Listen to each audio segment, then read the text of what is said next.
Ayan, so usaping New Year pa rin tayo ha. Pero Nikki, Andre, matanong ko kayo, meron ba kayong resolution? Mauna ka na. For 2020? Mauna ka na. Sigado ka? Mauna. Ako, dahil nga naging busy, di ba? Alam mo yung schedule, umaga, gabi, 7 days, di na ako makatakbo. Sabi ko, gusto ko tumakbo, di ba, ng Tokyo Marathon. Yes. So, di pa ako nakaka-marathon. Lapit na. Malapit na. Pero hindi ko alam, dahil nga ang hirap, hindi ganun kadali. Kailangan mo at least 6 na buwan. Magandang na pacing dapat. pagte-training. Yes. Ikaw. Gusto ko nang mag-drive. Ayan. Dapat talaga Oo, darating ka dyan, darating ka dyan. Ikaw, Jess. Wala talaga akong resolution eh. Pero meron akong sinimulan na sana matuloy ko throughout the year. Journaling. Yun, nabanggit mo nga yan. Ayan, very recreational. Yes. Kamusta pala yung journaling mo so far? Nasusunod ko naman. Oo, nai-express ko naman yung thoughts ko doon every day. Malaking tulong, malaking tulong. Pero ito, natanong ko yan kasi may nauuso sa aming mga Gen Z ngayon. Sa amin. Sa aming mga Gen Z, ito yung panata namin. Generation Beta ako. Tinatawag na sustainable living. Ang mga patapong gamit, pwede pa palang i-level Aba! up. Kung paano, alamin sa report ni Bea de Guzman.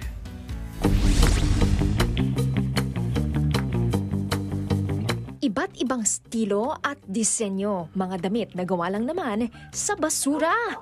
Mano-manong nilikha ang mga yan ni Joshua Daniel Benedicto, isang Gen Z mula sa Santa Maria, Bulacan. Ito po ay gawa po sa upcycled na katsa. Upcycled. Opo, upcycled. O yung tinatawag po nila na flour sack. Teka, ano nga ba ang upcycling? Ani Daniel, ito ang malikhaing proseso ng paggawa ng panibagong bagay mula sa basura. Kumpara sa recycling, layunin nitong iangat pa ang gamit at sustainability ng isang patapong bagay. Base sa isang pag-aaral, pinapahalagahan na ng maraming Pinoy ngayon ang sustainable living. Pero pagdating sa nakababatang henerasyon, ito extremely important. Si Daniel, sa kagustuhang makatulong sa kalikasan at sa kapwa, tinapos ang kursong Environmental Science. Ang thesis ng kanilang grupo, tampok ang upcycling bilang isang livelihood program at isang epektibong solusyon sa waste management ng isang komunidad. Itong nakatambak na basurang drum noon, nagagamit na bilang shoe rack ngayon. At sino mag-aakalang pwedeng gawing lagayan pa ito sa kusina? Sa tindahan, napapakinabangan pa nga bilang kaha ng pera. Heto pa, hugasan ng kamay sa bangketa. Hanep! Pero wait, there's more! On a mission pa rin si Daniel. Ano po ang gagawin natin ngayon? Gagawa po tayo ngayon ng medicine cabinet po. Basurang mini luggage baka mo? I-upcycle natin yan. Meron po ako ditong wood. Meron pong pako. So, lalagyan lang po natin siya ng divider. Dadalhin natin ang medicine cabinet na ito kung saan daw madalas magkaroon ng aksidente. Okay, ito na po yung ating medicine cabinet na ibibigay po natin sa community po dito sa San Jose Patag. Kahit pa paano, nagawa natin ng paraan para maging applicable sa lahat. Yung magamit pa natin kaysa itapon natin. Abala ngayon si Daniel sa kanyang master's degree patungkol pa rin sa kalikasan.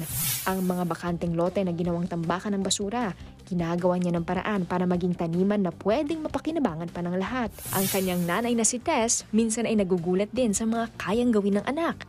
Sa edad niya po na ganyan na siya yung kabataan, kahit po sabihin natin ako yung may edad na, mas marami pa po kung natutunan sa kanya regarding po sa pangangalaga ng kalikasan.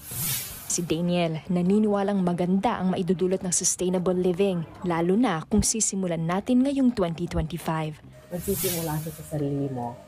Tapos yun po yung influence na maibibigay mo sa ibang tao. Sa dulo naman po dito, marirealize din po natin na tama din po yung pinaglalaban ng mga Gen Z. Bea de Guzman, News 5. Mga kapatid, Andre Felix po. Iba na ang may alam at may pakialam sa panahon ngayon. Para sa tuloy-tuloy na balitaan sa Frontline kahit weekend, mag-follow at subscribe sa social media pages ng News 5.